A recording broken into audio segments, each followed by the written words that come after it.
colonists really looked at that as something evil. Whatever we were doing, or whatever was being done by the traditional healers, was witchcraft practice.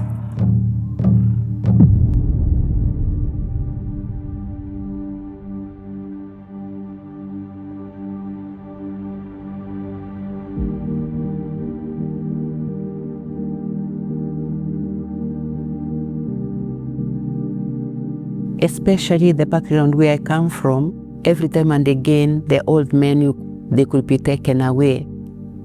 Some of them were even being imprisoned.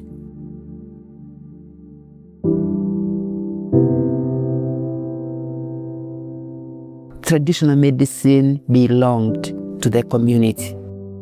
I think we have so many traditional healing systems and methods of healing, but the one which I most really envy is about mental health.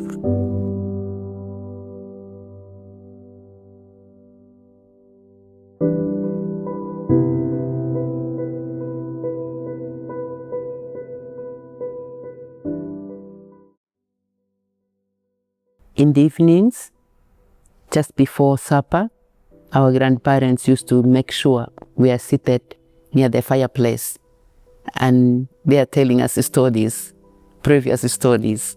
So during the storytelling, she could tell us, this case, this is a disease.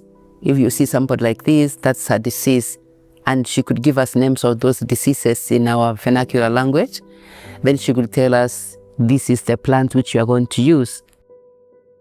Growing up within such a village and growing up in the countryside, we came to learn at an early age that 3/4 of the diseases have an impact, psychological impact. So the patient would come and pour out their heart. Traditional healers were renowned and are still renowned health providers.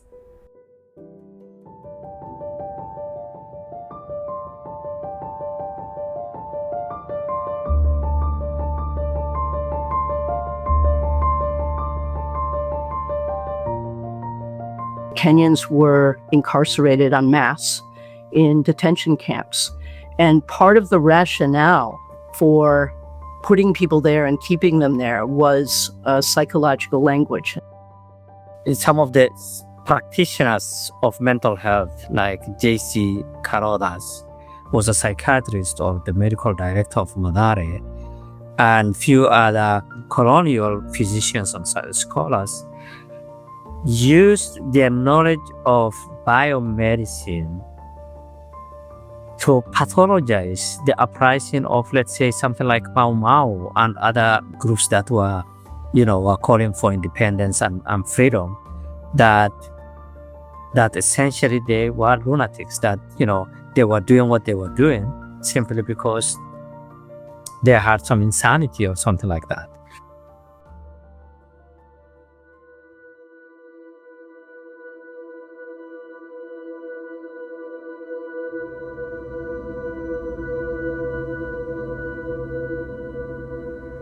He authored a report that allowed at least certain factions of the British government to rationalize mass incarceration.